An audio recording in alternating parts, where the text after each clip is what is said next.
Salam, selamat bertemu kita kembali Bapak Ibu Saudara Saudariku yang terkasih yang dikasihi Yesus Kristus dalam channel langsung Sitorus ini yang akan kita gunakan untuk merenungkan apa yang menjadi perikop Evangelium pada tanggal 3 November tahun 2024, yakni minggu ke-23 setelah Trinitas dalam kalender gerejawi kita.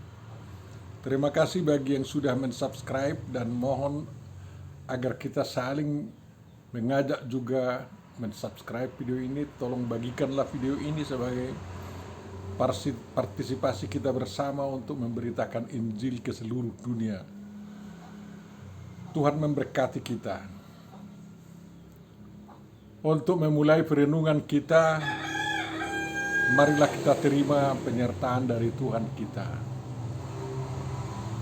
Kasih karunia dari Tuhan kita Yesus Kristus, kasih setia Allah Bapa dan persekutuan Roh Kudus kiranya menyertai dan memberkati kita semuanya. Amin.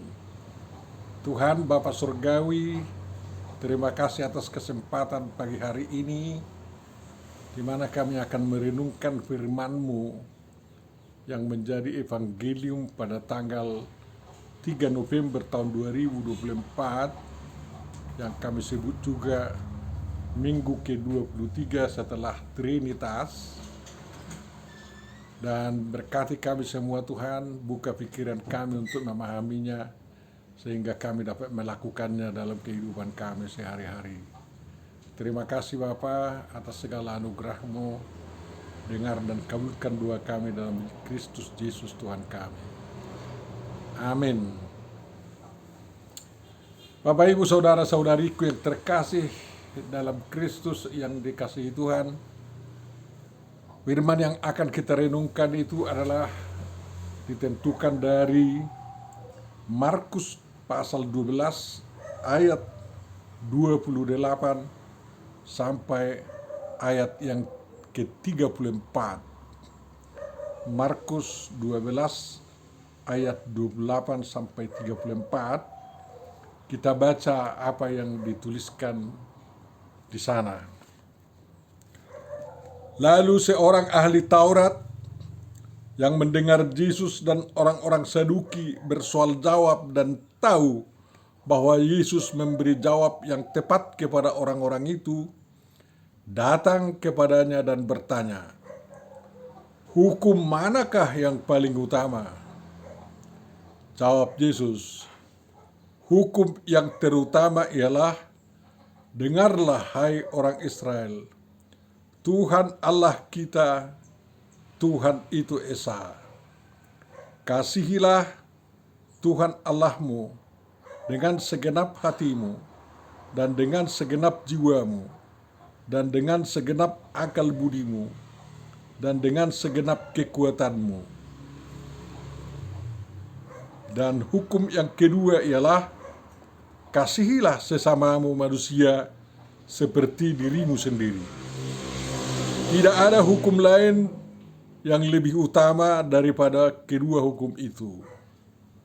Lalu kata ahli Taurat itu kepada Yesus, "Tepat sekali Guru, benar katamu itu, bahwa Dia Esa dan bahwa tidak ada yang lain kecuali Dia. Memang mengasihi Dia dengan segenap hati dan dengan segenap pengertian dan dengan segenap kekuatan, dan juga mengasihi sesama manusia seperti diri sendiri adalah jauh lebih utama daripada semua korban bakaran dan korban sembelihan." Yesus melihat bagaimana bijaksananya jawab orang itu, dan ia berkata kepadanya, "Engkau tidak jauh dari kerajaan Allah." Dan seorang pun tidak berani lagi menanyakan sesuatu kepada Yesus. Demikian firman yang akan kita renungkan Bapak Ibu Saudara. Yang berbahagia tentu saja adalah orang yang mendengar, yang memelihara, memahami, menghayati, mengamalkan atau melakukan firman Tuhan. Amin. Dalam almanak kita diusulkan tema perenungan kita mengatakan begini: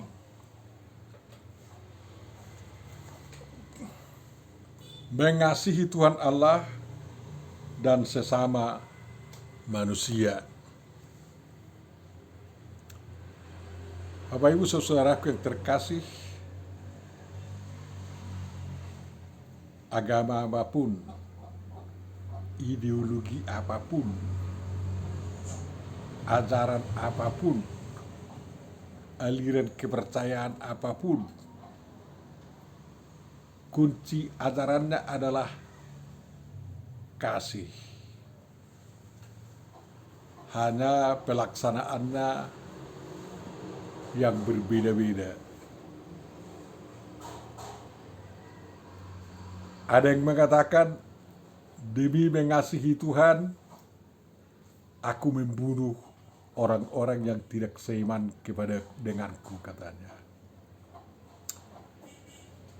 Demi mengasihi Tuhan, aku bangun kehidupan terisolir dan eksklusif terhadap manusia-manusia yang lain, sehingga aku konsentrasi bulat-bulat menyerahkan diri kepada Tuhan. Beras keselah dia. Ada yang mengatakan, demi mengasihi Tuhan, segala sesuatunya diserahkan kepada Tuhan, sehingga dia menggadaikan semua harta bendanya dan diberikan untuk kebutuhan pembangunan peribadahan di pemujaan kepada Tuhannya. Bagaimana dengan kita orang Kristen ini? Apakah demi mengasihi Tuhan kita membangun kehidupan yang eksklusif? Membangun kebencian kepada orang yang tidak seiman kepada kita? Atau demi mengasihi Tuhan kita pergi bertapa, beraskese, meninggalkan dunia dan bulat-bulat sama sekali tidak peduli kepada atas dunia ini? Tidak. Tetapi kita orang Kristen demi mengasihi Tuhan, kita bertakwa kepadanya, seperti dituntut oleh Tuhan melalui Musa di dalam Ulangan 6 ayat 1 sampai 6 itu, yang menjadi epistel pada minggu kita ini. Takut akan Tuhan, ya karena Yara, takut gugurun atau sangat terbirik-birik di hadapan Tuhan, itu juga Yari, ya. Namun yang dikatakan Yari takut, sebenarnya aku heran juga mengapa Lembaga Alkitab Indonesia agak sungkan menerjemahkan Yari yang mengatakan takut akan Tuhan itu menjadi takwa kepada Tuhan. Karena memang itu dari bahasa Arab yang berarti ya demi Tuhan dia terus memelihara dan melakukan apa yang dikehendaki oleh Tuhan dan menghindari segala sesuatu yang bertentangan kepada kehendak Tuhan. Itulah yang bertakwa. Saya selalu lebih cenderung memakai kata takwa itu untuk mengatakan takut akan Tuhan.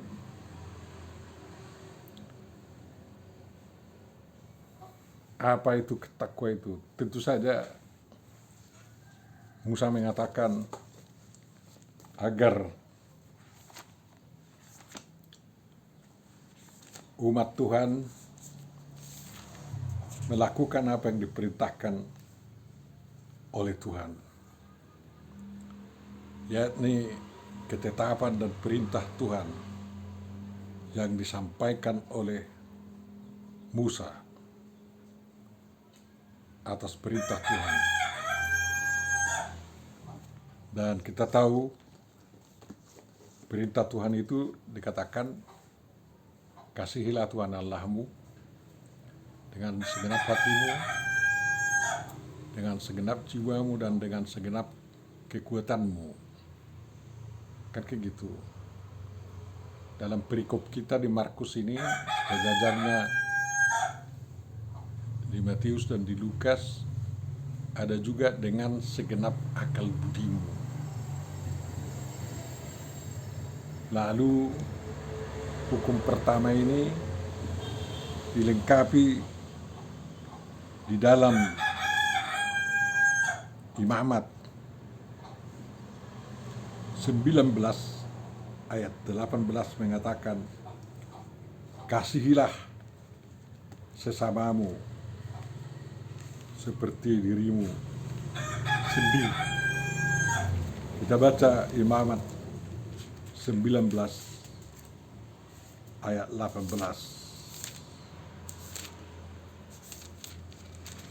19 ayat 18 mengatakan, janganlah engkau menuntut balas dan janganlah menaruh dendam terhadap orang-orang sebangsamu, melainkan kasihilah sesama manusia seperti dirimu sendiri. Akulah Tuhan. Itulah Matius 19 ayat 18. Lalu dalam diskusi Yesus dengan para ahli Taurat dalam perikop kita ini, ya,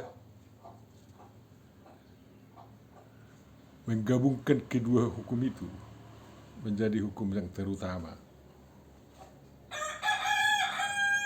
Ya, di dalam perikop kita, Yesuslah yang mengatakan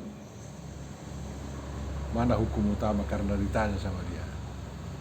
Karena orang Yahudi, orang ahli Taurat, ahli Farisi sudah menjabar-jabarkan hukum-hukum Musa itu menjadi 613 hukum etika, peraturan yang harus dilakukan sebagai tanda bukti bahwa kita bertakwa kepada Tuhan. Tapi Yesus menyatakan yang terutama. Ya. Dan di dalam Markus, orang ahli Taurat, Tuhan Yesus berdiskusi itu yang dikatakan dekat kepada kerajaan Allah, mengiyakan apa yang dikatakan Tuhan Yesus itu, bahwa semua Israel Jehovah Elohenu, Jehovah Ehad, atau Adonai Elohenu, Adonai Ehad, dan lalu kasihilah. Bahasa Yunaninya dipakai kata agapao, ya, agapiti, imperatif juga. Dan bahasa Ibraninya ahabta, ya, imperatif juga, kasihilah. Seperti saya terangkan, dalam kata ahab dicakup semua jenis-jenis kasih yang dikenal di dunia Yunani. Ada yang agape, ada yang philia, ada yang eros, ada yang stergus. Jadi semua dicakup dalam kata ahab. Dan itulah cara kita mengasihi Tuhan. Nafsu erotik kita harus kita persembahkan juga, ya, mengasihi Tuhan. Sayang Yunani menyalahgunakan itu dengan melegalkan pelacuran suci. Tapi di dalam agama Yahweh, agama Yahweh sangat dilarang ada pelacuran suci. Bahkan, ya, nafsu seksual harus dipergunakan demi kemuliaan Tuhan. caranya membuang segala yang kotor dari nafsu itu. Persahabatan, persaudaraan, hubungan darah juga harus dipersembahkan untuk memuliakan Tuhan. Jadi kasih persaudaraan itu, kasih persahabatan itu juga untuk Tuhan. Makanya kita diajak untuk membawa sahabat-sahabat kita, saudara-saudara kita juga menjadi pengikut Jehovah Elohim, Yeshua Mashiach, Ruh HaKadosh, Tuhan yang kita yang esa itu. Dan ya, hubungan darah pun juga, darah Yesus telah menebus kita dan darah sucinya itu menyucikan darah kita. Makanya darah kita juga harus kita gunakan untuk mengasihi Tuhan. Dan kasih Tuhan kepada kita itu adalah kasih agape. Yang menurut Tiong Karnawen dikatakan kasih tumpe ho tetap boholong raku, tumpe doaku ko tong boholong raku katanya. Holong da somar pebuat kasih yang tidak menghitung-hitung dasar mengasihi, tapi dikasihi dulu baru diubah orangnya menjadi pengikut yang setia, kan kayak gitu. Bapak Ibu saudaraku yang terkasih, hukum terutama itu adalah mengasihi Tuhan. Di dalam Ulangan 6 tadi dikatakan kepada kita bahwa ya,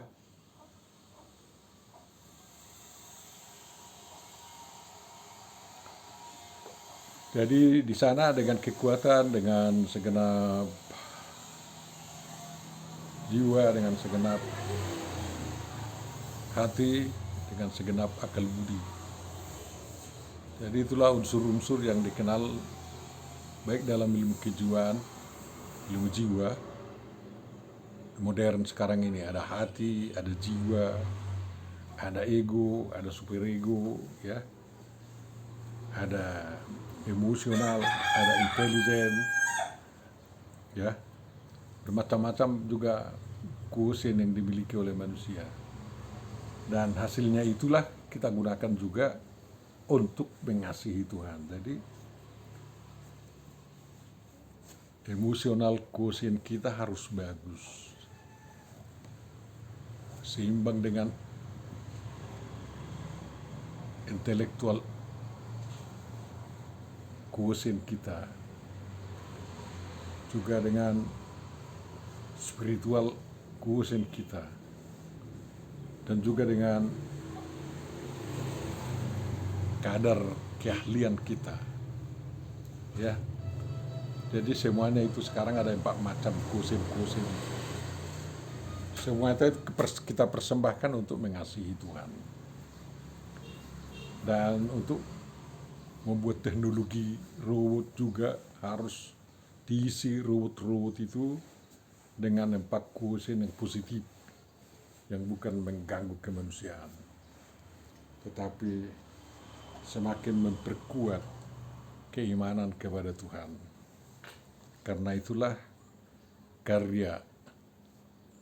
Jadi seorang ahli-ahli yang luar biasa keahliannya, ya, atau apa namanya itu ya, work kosen itu katanya WO kan, WQ-nya. Jadi mereka bertanggung jawab penuh juga untuk membuat robot-robot yang bukan menjadi lawan Tuhan. Walaupun robot itu menjadi super tahu, ya, artificial intelligence itu menjadi super tahu, tetapi setiap robot yang memiliki artificial intelligence yang diisi oleh manusia itu harus mengingatkan setiap orang juga untuk mematuhi keagamaan, keimanan, ketuhanan.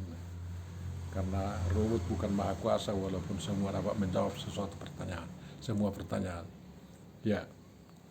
Jadi Bapak Ibu saudaraku yang terkasih, karena mengasihi Tuhan sedemikian itu berbarengan dengan mengasihi sesama manusia seperti diri sendiri. Jadi kalau kita ya hukum perbuatan yang diberikan oleh Tuhan kepada kita, yang juga semua hukum tidak berlawanan ke situ adalah seperti dikatakan di dalam, kalau saya nggak salah, Matius 7 ya, Matius 7 ayat 12. Mana itu ya? Bapak?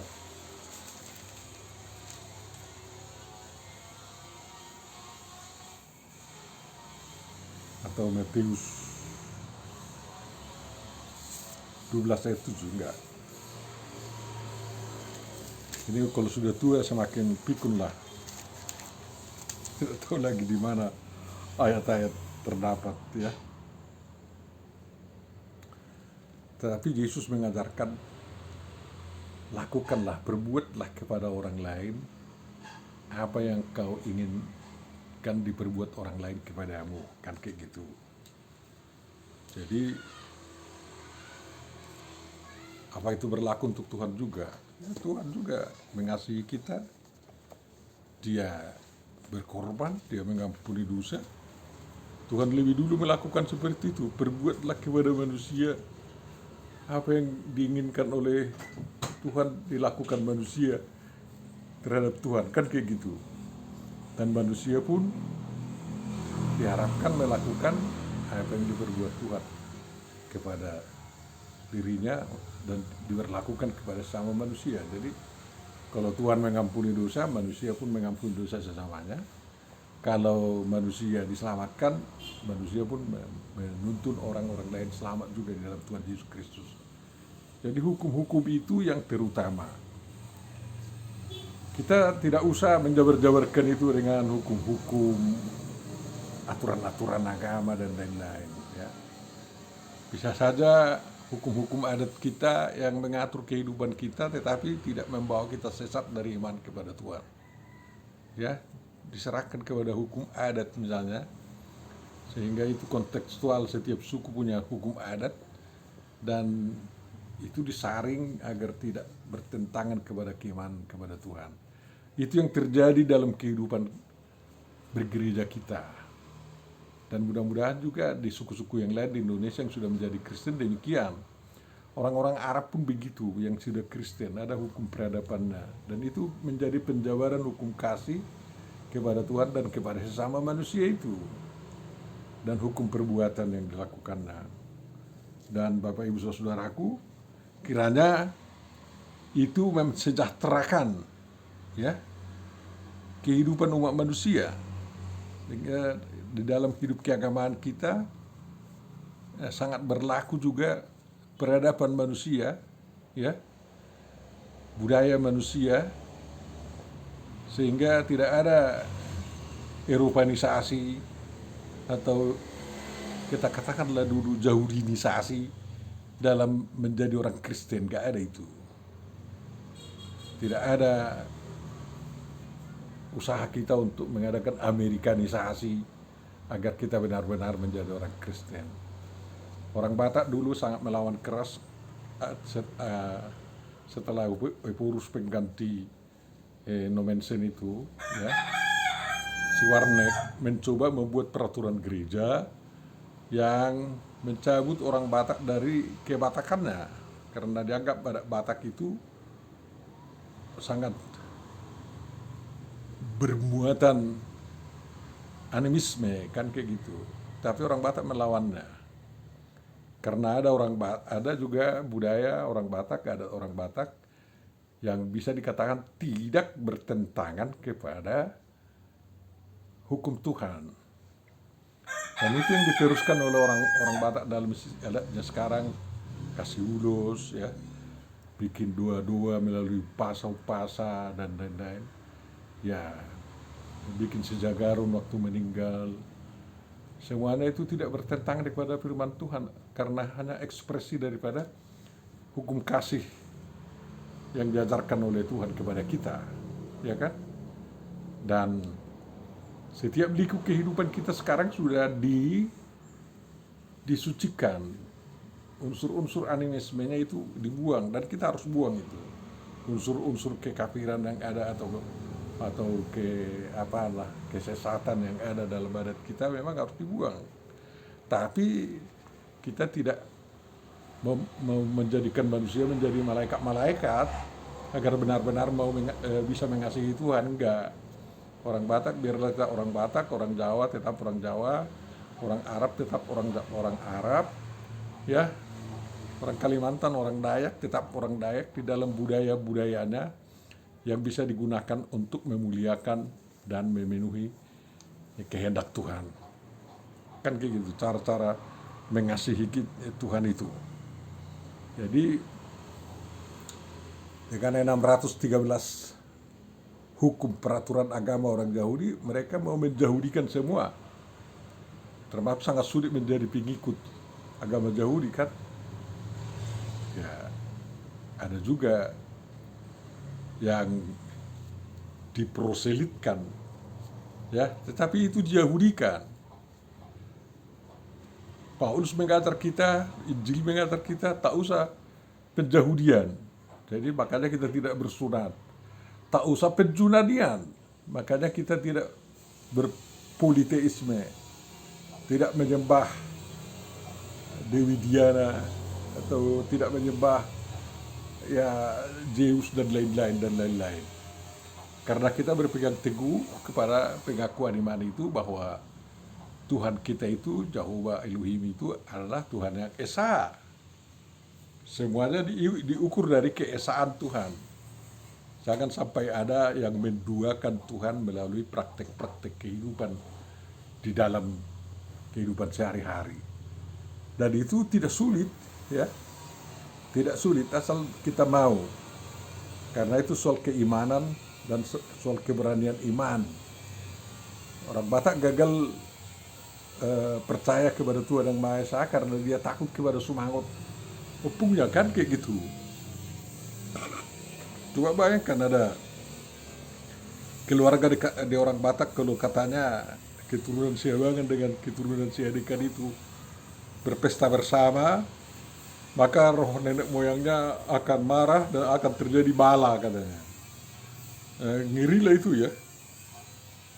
Sehingga mereka sampai sekarang banyak yang masih berjauhan. Ya. Memang sudah ada usaha-usaha untuk menghilangkan ketakutan terhadap kutuk orang tua itu ya. Enggak, kita harus lebih takut kepada hukuman Tuhan Yesus Kristus daripada hukuman roh-roh kakek moyang kita. Kakek moyang kita itu sudah di tangan Tuhan Yesus lah itu, karena kita sudah doakan. Jadi itu sudah tidak diberlakukan lagi kepada keturunan-keturunannya. Kita sudah diselamatkan dan sudah ditebus. Dosa kakek moyang kita dihapus juga, tidak diturunkan lagi kepada kita, tidak dibalaskan lagi kepada kita. Makanya kita harus putus dari akibat negatif daripada kutuk Tuhan atau kutuk roh nenek moyang. Ya, Bapak Ibu saudaraku yang terkasih, yang dikasihi Tuhan, ya. Jadi kalau Tuhan kita esa, satu Tuhan tetapi berjuta teman manusia, kan kayak gitu.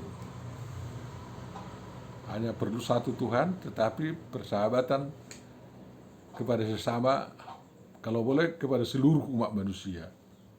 Ya, terlalu banyak satu musuh di kalangan umat manusia, dan terlalu sedikit kalau kita bisa berteman 1 juta, 2 juta, atau bahkan 1 miliar manusia. Ya, sebagai objek kasih yang kita tunjukkan sesuai dengan kasih yang diajarkan oleh Tuhan Yesus Kristus. Apa yang kita perbuat sebagai tanda mengasihi Tuhan? Dulu orang Israel itu harus dikasih kurban-kurban kan kayak gitu. Selain mematuhi perintah, ada kurban sembelihan, ada kurban bakaran, ya, ada kurban syukur dan lain-lain. Tapi di zaman Yesus sudah diakui bahwa kurban itu tidak lagi lebih utama daripada kasih kepada Tuhan. Dan Yesus sendiri sudah menghapus semua kurban itu. Tidak ada lagi kurban sembelihan, tidak ada lagi kurban bakaran demi mencari keselamatan dan kebaikan hati Tuhan kepada kita. Enggak. Tuhan Yesus menjadi kurban satu-satunya yang sudah membuang segala kecemburuan atau amarah daripada Tuhan Yesus kepada kita, karena dengan pengampunannya, dengan pembasuhannya melalui darah dan penebusan melalui darahnya dan pembasuhannya melalui air yang tertumpah dari dadanya itu, ya, kita terhindar dari amarah Tuhan. Kita menjadi orang yang dicintai oleh Tuhan, tetapi kita harus menjadi orang yang dicintai Tuhan. Ya, penjahat yang sudah diampuni dosanya jangan lagi mengulangi kejahatannya, kan kayak gitu. Karena kalau diulangi kejahatannya, ya 2 kali lipat lah apa hukumannya sama dia, ya. Dan upah kita mengasihi Tuhan dan mengasihi sesama, ya bukan hanya umur kita panjang, negeri kita pun panjang umurnya, kan kayak gitu.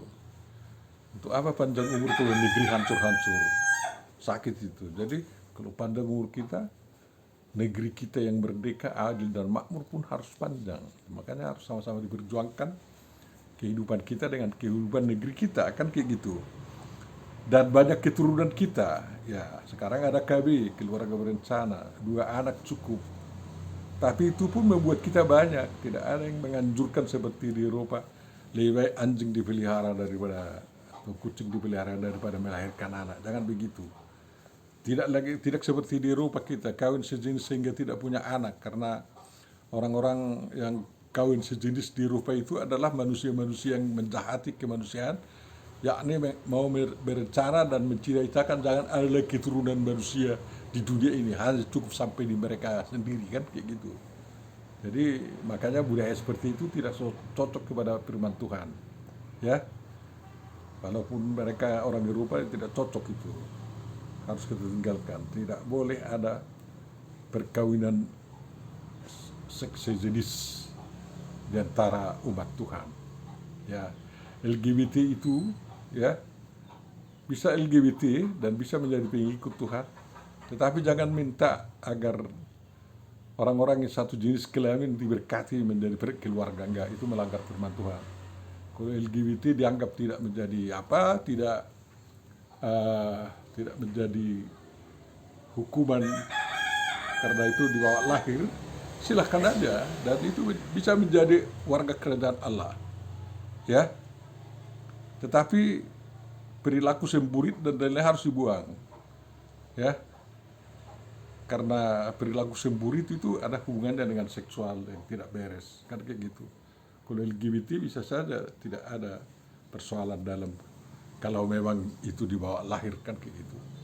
Tapi melenceng dari keberadaan itu bisa saja menjadi salah sehingga dihukum. Jadi agar banyak keturunan seperti dikatakan dalam Ulangan 6 itu, kita harus menjalankan hukum kemanusiaan yang telah diaturkan oleh Tuhan. Beranak cuculah dan bertambah banyaklah, katanya. Kuasailah bumi, ya, taklukkanlah, tetapi jangan hancurkan. Taklukkan, itulah, agar tunduk semua demi pemuliaan Tuhan. Kiranya Tuhan memberkati kita dalam rangka mengasihi Tuhan dengan segenap hati, segenap jiwa, segenap akal budi dan segenap kekuatan kita, dan kita mengasihi sesama kita seperti diri kita sendiri, sehingga salib yang ditegakkan oleh Yesus Kristus itu tetap tegak, ya, yaitu kasih kepada Allah, kasih vertikal dan dari bawah ke atas, dari atas ke bawah, dan kasih kepada sesama, ya, kiri ke kanan ke kiri, kan kayak gitu. Itulah salib kasih yang telah ditegakkan oleh Tuhan Yesus itu untuk menjadi kehidupan kita. Tuhan Yesus memberkati kita semua. Amin. Bapa Surgawi, terima kasih atas perlindungan, atas firman-Mu. Kiranya itu dapat mendorong kami untuk semakin memperbaiki kehidupan kami, sehingga kami benar-benar menjadi pengikut-Mu yang Engkau banggakan, yang dapat mengembangkan kerajaan-Mu sampai ke ujung bumi. Terima kasih atas pengampunan dosa yang telah Kau kerjakan bagi kami. Dan kami serahkan perjalanan hidup kami, hidup gerejamu, dan hidup negara kami ke dalam lindungan-Mu. Dan kami yakin kalau Kau bersama kami, semuanya akan indah pada akhirnya. Dalam Yesus Kristus, dengarkan dan kabulkan doa kami. Amin.